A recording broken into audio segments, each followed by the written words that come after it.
ऋषभ के इस तरह हाथ पकड़ने से वैशाली को थोड़ा झटका सा लगा, लेकिन वो एकदम से पलटकर ऋषभ की तरफ मुड़ी।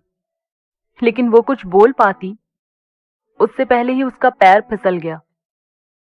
वो जाकर सीधा ऋषभ के ऊपर ही गिर गई। ऋषभ ने उसे संभालते हुए पकड़ा तो वह बचती बचती लगभग ऋषभ की गोद में जा गिरी। और इसी बीच में दोनों इतना नजदीक आ गए कि दोनों को ही थोड़ा अजीब सा महसूस होने लगा।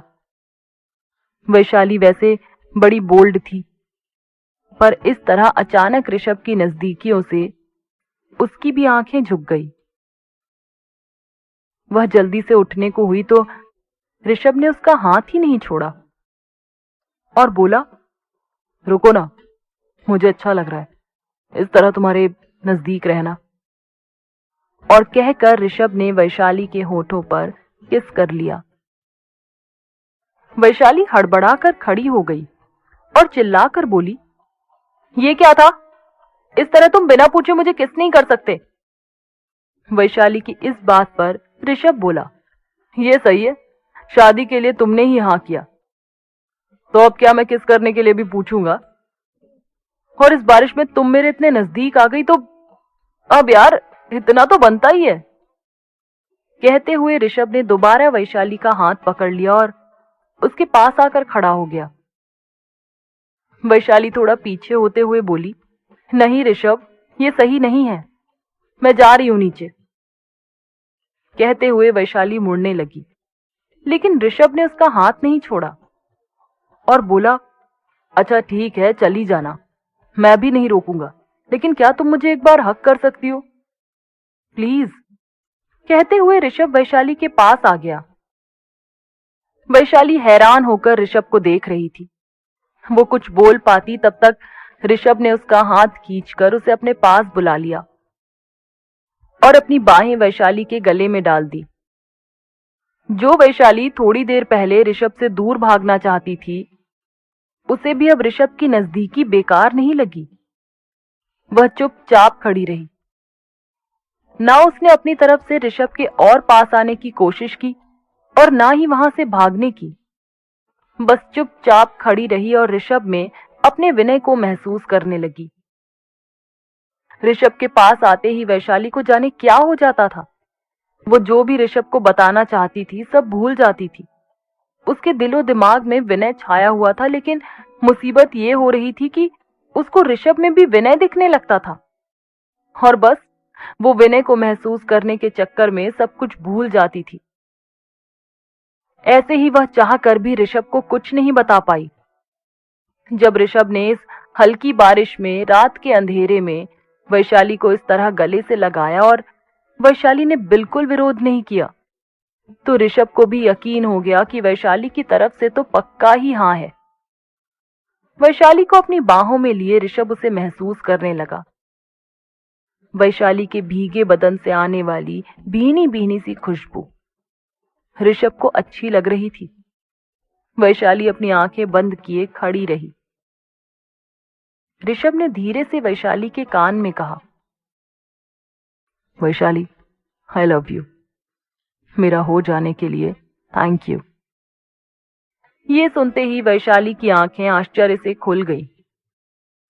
वो बोली, नहीं, सब ये गलत है, मैं तुम्हारी नहीं हूं।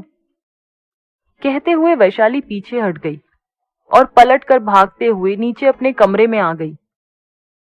अपने कमरे का दरवाजा लगाकर वैशाली जोर से रोने लगी। वैशाली बहुत दुखी होती जा रही थी। ऋषभ अचानक से वैशाली के इस तरह बदले हुए बिहेवियर को देखकर हैरान रह गया। उसे समझ ही नहीं आ रहा था कि आखिर वैशाली के दिमाग में चल क्या रहा है। वैशाली को समझने में ऋषभ कोई गलती तो नहीं कर रहा।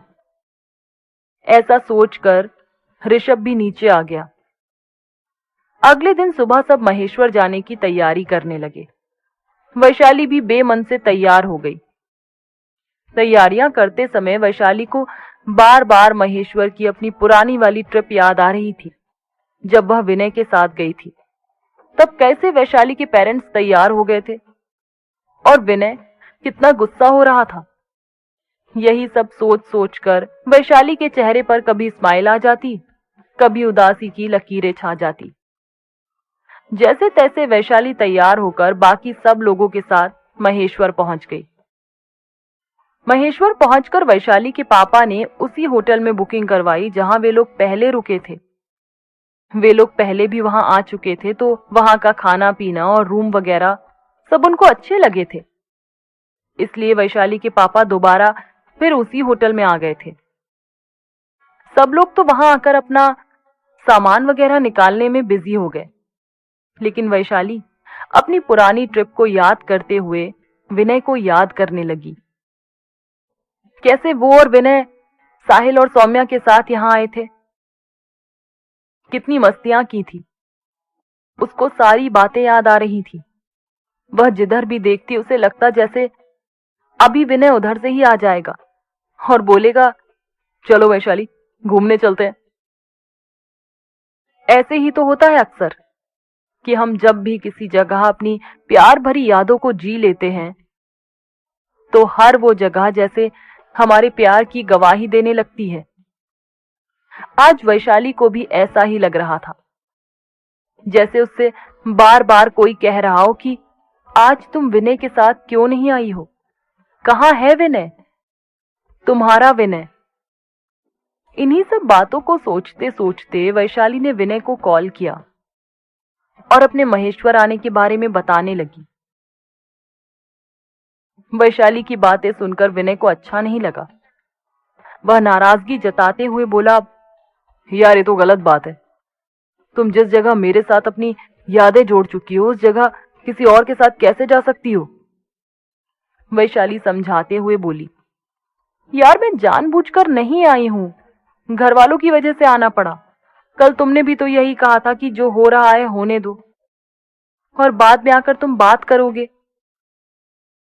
वैशाली का ये जवाब सुनकर विनय चिल्लाकर बोला, घर वालों की वजह से तुम एक दिन शादी भी कर लोगी और मुझसे कहोगी मैं मजबूर थी। गलती मेरी है जो तुम पर इतना भरोसा किया। मुझे समझना चाहिए था कि जब तुम्हारे घर वाले तुम्हें एक अमीर लड़के से शादी करने को कहेंगे तो तुम भला क्यों मना करोगी। अरे तुम क्या, कोई भी लड़की क्यों मना करेगी। सही है, घूमो घूमो, अब तुम अपने अमीर एनआरआई के साथ ही घूमो। कहकर विनय ने गुस्से में फोन रख दिया। वैशाली विनय की ऐसी चुभती हुई बातें सुनकर बहुत ज्यादा हर्ट हो गई थी। उसे समझ नहीं आ रहा था कि आखिर उसकी गलती क्या है, क्यों विनय ने उसको इतना सब सुना दिया। थोड़ी देर वैशाली हैरान परेशान सी रही।